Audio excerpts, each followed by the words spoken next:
All right, boys, it's been a while since I've gone fishing for snakehead. I've caught one all year. This is some of my favorite type of fishing there is, but there's only one problem. These fish kind of elude me. These are super cool, invasive fish from like Thailand. They fight like a dream. The problem is they're kind of elusive. I got on topwater frog, I got on swim bait. Let's try to get on some snakehead today, let's get it.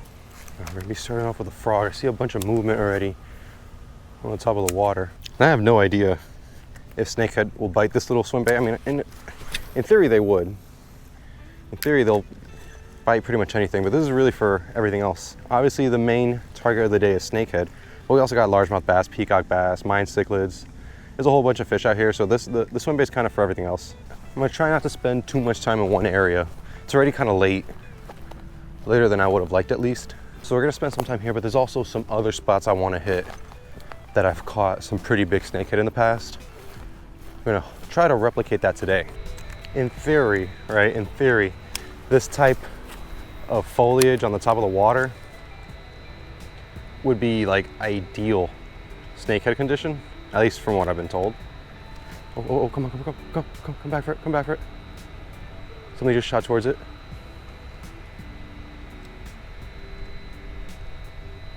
All right, maybe that's legit then. Maybe this is pretty good for snakehead. I can't say for sure that was a snakehead, but something just shot towards my frog. He missed it. He didn't bite it, he missed it. Something shot towards it. Looked kind of fast to be a bass. All right, that's a good sign. Only been here a couple minutes. We already got one chase. And one thing about snakeheads is that once they bite, they're not gonna bite again. They're not gonna go right back and bite again. So I can move my frog around there in the same area where that one bit. That's fine, but I really don't think he's gonna come back for it. And I'm casting parallel, but the main focus for at least this area is to cast across the canal, up right onto the shore, and then slowly move the frog back. That's how I've had most of my success, at least in this spot before. A lot of the snakehead bites you'll get will be right along the shore, like right along the bank. And I'm like kind of looking for reaction strikes more than anything, I guess. Because I'm casting right at the edge of the bank and slowly working it in. And I'm looking for spots where there's a lot of vegetation, like under a tree, maybe some structure like that pipe over there. Just looking for stuff that you would think fish will hide under. And then when I bring out the swim bait, this one I actually cast more towards the middle and I let it fall all the way and slowly retrieve it. Give it some jerks, some pops every now and then. If I do catch a snakehead on this rig, I'm really interested to see how it'll hold up. I've never caught a snakehead on this rod. This is a medium, that's a heavy. I've caught all my snakehead before on my bait caster rod, never a spinning reel. It should be quite a fight if we catch one on this one.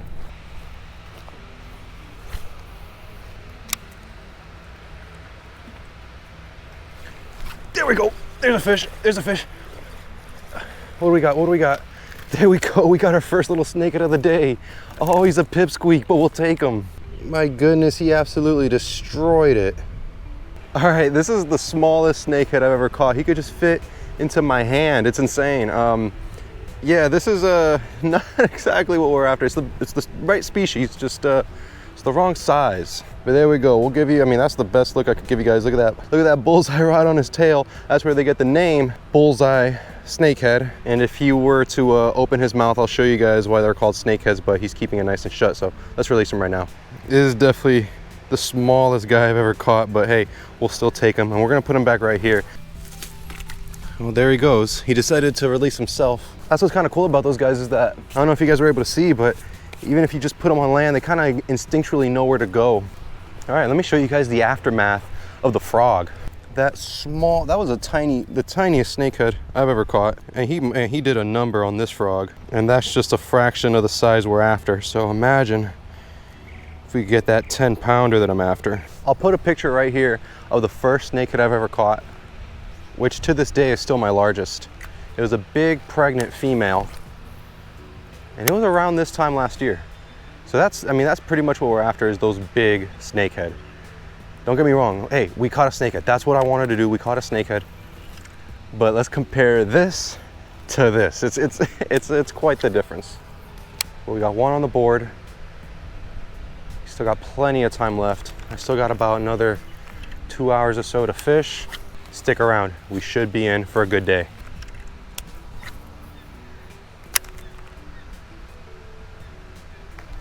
There we go. Oh no, he came off. That was another one. That was for sure another one. All right, with these guys, you don't want to set the hook too quick. You kind of want to let them eat it for a second. Let's see if he, there he is. He came back. Oh, and he came back off. My drag is a little loose. He just hit back to back in the same spot. I could just tell by the way he's biting, this is a bigger fish. Come on, come back, come back, come back, come back. Not that time. Damn. Dude, that was a nice sized fish. If I could piss him off enough, he might hit it again. That's gonna be a negative. Hey, at least they're here. All right, so here's the thing. I've been trying hard this year to catch snakehead. I've come multiple times this year already. So if you don't know, I'm from Miami, Florida. In South Florida, we don't have snakehead down there. For snakehead in South Florida, you gotta drive at least an hour up from Miami to Broward. From the Coral Springs area to Boca, all the way up to West Palm, that's where you're gonna find all the snakehead. You're not gonna find any in Miami. So I've made this trip several times and I've been skunked after skunked after skunked. My only snakehead of the year came in January, I believe, January or February. And you can find that clip in this video right here. But the problem was all those times that I was coming out here, it was still technically winter. Winter into spring where it was just too cold. It was getting into the 70s at night. Just too cold for these snakehead. Well, now it's like 82 at night. Like it's hot at night. And it seems like these snakehead are on. It seems like they finally woken up and they're active. And the nice part is that it seems like they're active at this canal. Unfortunately, the canal doesn't run that much farther. So that's why we got plenty of other spots lined up. All right, we're gonna start heading back. There's another canal nearby that I wanna check out. Never fished it, it just looks really good. On the way there, well, on the way back to the car, I'm gonna be taking some casts on the swim bait. If I catch anything, you'll see it. If not, I'll see you guys at the next spot. All right, never fished this canal. I'm not gonna say we're gonna spend the next few hours out here, but we're gonna give it a chance.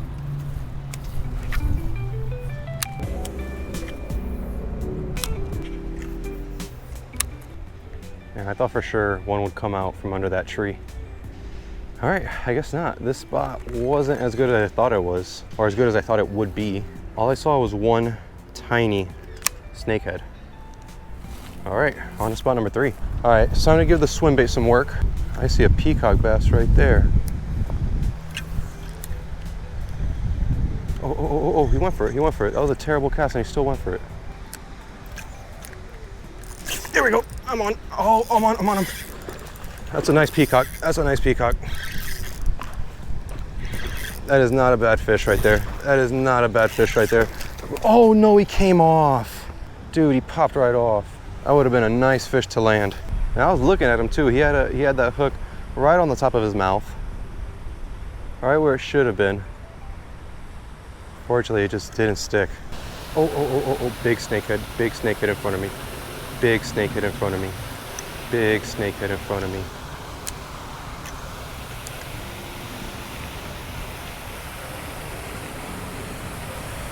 He didn't bite. Oh my goodness, he didn't bite. It was a solid like 6 pound, 7 pound snakehead right in front of me. That's the thing, man. Once you see them, it's probably far too late because they already see you and they already know what's up. I'm tossing the swim bait because, I don't know, I'm assuming, you know, small presentation is kind of the hottest part of the day right now. But at this lake specifically, all the snakehead I've caught have been on spinner baits. Maybe that's what I'm missing. Maybe I'm missing that little bit of flash at the end of the lure. I'm gonna head back to the car, tie that on. All right, I think I have enough in me for this one last spot. It's about noon right now and the sun is just kind of beating down. And I have a feeling if there are any snakehead around, screw that, even any other type of fish, it might be hard to get one to bite just because of the heat. So I was fishing and I didn't really get any more bites for the rest of the day. And that's when I saw this guy right here. This is obviously like a worker from the association. All these lakes that I fished today are part of one big community basically. And I was wondering like, man, you know, it makes sense because this time last year, all the lakes I was fishing today were on fire. Of course I wasn't recording, but there was one day where I caught like 3 back-to-back snakehead in that second lake that I fished. And today, nothing. I don't know exactly what those are, if they're pesticides or whatever they are, but clearly it's affecting the bite, because even when I was walking down the bank, I was seeing dead mine cichlids on the bank. It's affecting it for sure. It seems like I'm gonna need to find some new honey holes.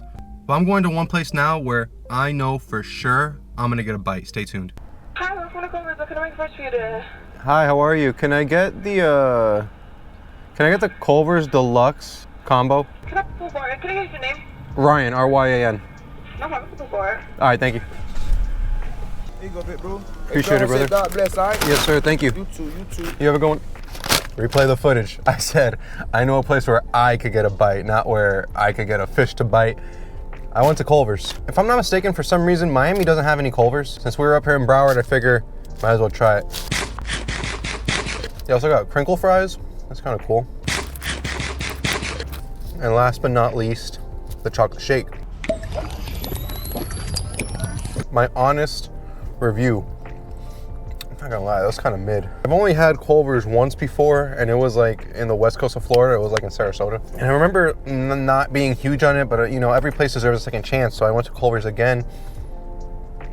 It kind of just tastes like a Whopper. Just not as good, I guess. And I know there are some people that don't play about Culver's. So if they heard about that, they'll come after me, but I don't know what it is, man. It's not bad. It's just, for what I had, I think I'd just go for a Whopper, honestly. And then if you really know me, you know that everywhere I go, I try their chocolate shakes, and I have a ranking. And hey, Chick-fil-A and McDonald's, those are like the kings of chocolate shakes.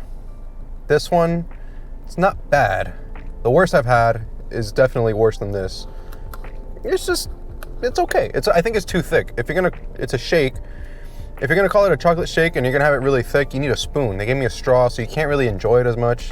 Overall, probably gonna give it 5 out of 10 stars. Like I said, it's just okay. It's not amazing. Let me know what you guys wanna see me try next time on RS Food Reviews. Seriously, you guys click on this video thinking you're getting fishing and you get a mukbang. All right, on a more serious note, I know we didn't have crazy luck. We caught one snakehead and it was about that big. But you know, sometimes it's not always about, you know, just catching. We went out there, we fished for, damn, it's 2 o'clock? What, I fished for 7 hours? Man, I suck at fishing, oh my God. Caught one fish in 7 hours. Yeah, it just sucks that, you know, the spots that were my honey holes last year that I could rely on every time to catch a snakehead there, they're starting to spray, which means it's telling me that the fish there, the fishing's probably not good. The fish are probably dying or really weak or lethargic. I don't know what the case may be, but obviously the spots aren't as good as they were last year, so I need to find new spots. If anyone wants to be so gracious and give me some snakehead spots, let me know. Even though we only caught that one fish, we spent the whole day outside exploring, trying new bodies of water. I had a blast. If you guys like the content, make sure to like and subscribe. That Culver's is fighting back already. My stomach's in shambles, so I'm gonna need to run inside that Wawa real quick. Hey, thank you guys so much for watching. I'll see you guys next video.